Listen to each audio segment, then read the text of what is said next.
Hello everyone, ఇంకా మన ఛానల్ని సబ్స్క్రైబ్ చేసుకోలేదా? అయితే వెంటనే సబ్స్క్రైబ్ చేసి పక్కనే ఉన్న బెల్ ఐకాన్ని యాక్టివేట్ చేసుకోండి. ఈ వీడియోలో మనము చాలా టేస్టీగా కషాయాలు ఎలా తయారు చేసుకోవాలో తెలుసుకుందాము. కషాయం అంటే చేదుగా ఉండాల్సిన అవసరం లేదు. నేను చాలా వరకు ట్రై చేశాను. ఏవైతే టేస్ట్ బాగున్నాయో అవి మాత్రమే మీతో షేర్ చేస్తున్నాను. ఫస్ట్ వన్, ఇలా బాయిలింగ్ వాటర్లో అల్లంని గ్రైండ్ చేసుకొని యాడ్ చేసుకోవాలి. అలా కొంచెం సేపు బాయిల్ అయిన తర్వాత ఒక 20 మినిట్స్ పాటు పక్కన పెట్టుకోవాలి. ఎందుకంటే ఆ ఫ్లేవర్ అనేది బాగా వస్తుంది. మనం తాగే వరకు, గోరువెచ్చనయ్యే వరకు ఉంచుకోవాలి. ఇలా ఒక పావు నిమ్మకాయని స్క్వీజ్ చేసుకొని 1 స్పూన్ హనీ యాడ్ చేసుకోవాలి.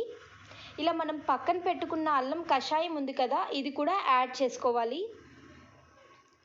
దీనివల్ల మనకి దగ్గు, జలుబు అలాంటి సమస్యలు ఏమైనా ఉంటే తొలగిపోతాయి. అంతేకాకుండా ఇమ్యూనిటీ కూడా పెరుగుతుంది. అలా అని రోజు ఇదే కషాయం మనం తీసుకోకూడదు. ఎందుకు అంటే బాడీ దానికి అలవాటు పడిపోతుంది, అంటే టాలరెన్స్ పెరుగుతుంది. అందుకని రోజు ఒకటే తీసుకోకూడదు. మనకి చాలా వెరైటీస్ ఉన్నాయి కదా. ఇది చూడండి, లవంగం కషాయము. ఒక 2 లవంగాలు అంతే, ఎక్కువ తీసుకోకూడదు. ఎందుకంటే మనం డైలీ తీసుకుంటాం కాబట్టి ఒక 2 లవంగాలు అయితే, ఒక 1 గ్లాస్ వాటర్కి 2 లవంగాలు అయితే కరెక్ట్గా సరిపోతాయి. ఇది కూడా అంతే, ఒక హాఫ్ అన్ అవర్ అలా పక్కన పెట్టేసుకోవాలి బాయిల్ చేసుకున్న తర్వాత. దానివల్ల గోరువెచ్చగా అవుతాయి. అప్పుడు మనం లెమన్ యాడ్ చేసుకోవాలి.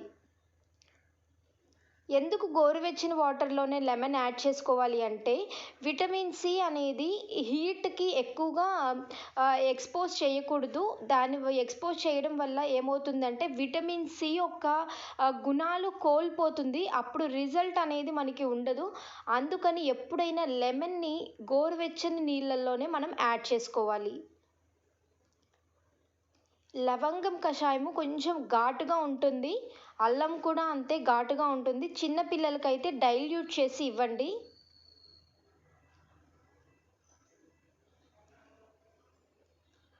ఇది ఎర్లీ మార్నింగ్ తీసుకుంటే చాలా మంచిది. ఇప్పుడున్న పరిస్థితుల్లో డైలీ ఒకటే కాకుండా వేరువేరుగా మంచిగా ఇలా తయారు చేసుకొని మనం తీసుకోవడం వల్ల మనకి ఇమ్యూనిటీ పెరుగుతుంది. ప్లస్ దగ్గు, జలుబు అలా ఏమైనా ఉన్నా కంగారు పడకుండా ఇది తీసుకోవడం వల్ల మనకి యూజ్ అవుతుంది. ఇది కరివేపాకు కషాయము. ఇది కూడా అంతే, డైరెక్ట్గా ఇలానే తీసుకోవాలి. హనీ అండ్ లెమన్ యాడ్ చేస్తే ఈ కషాయంలో బాలేదు. ఓన్లీ కరివేపాకు వాటర్ అనేది తీసుకోండి. ఇవి మింట్ లీవ్స్ కషాయము. ఈ మింట్ లీవ్స్ కూడా హనీ అండ్ లెమన్ యాడ్ చేస్తే చాలా బాగుంది. సేమ్ విక్స్ ఉంటుంది కదా, ఆ టేస్ట్ వచ్చింది. ఇది కూడా అంతే, ఒక హాఫ్ అన్ అవర్ అలా వదిలేసిన తర్వాత గోరువెచ్చగా అయిన తర్వాతనే మనము లెమన్ అనేది యాడ్ చేసుకోవాలి. అల్లం కషాయము అండ్ మింట్ లీవ్స్ కషాయం అయితే చాలా బాగుంది. పిల్లలకైతే చాలా ఇష్టంగా వాళ్ళు తాగుతారు. ప్రతిరోజు ఇలా డిఫరెంట్గా ట్రై చేసుకొని తీసుకోండి. అప్పుడైతేనే మనకి యూజ్ అవుతుంది. డైలీ ఒకటే మనం తీసుకోకూడదు. ఒకరోజు పసుపు యాడ్ చేసుకోండి, ఒకరోజు అల్లము, లవంగాలు, దాల్చిన చెక్క, తులసి ఆకులు, ఇలా రోజు ఒక్కొక్కటి చాలా చక్కగా తీసుకోవచ్చు. దానివల్ల దగ్గు, జలుబు, చిన్న చిన్న వాటికి హాస్పిటల్కి వెళ్ళలేని పెద్దలు ఎప్పటి నుంచో చెప్తూ ఉంటారు, మన వైద్యము వంటగదిలోనే ఉంది అనేసి. కానీ ఈ కరోనా ద్వారా మన జనరేషన్ వాళ్ళకి తెలిసింది,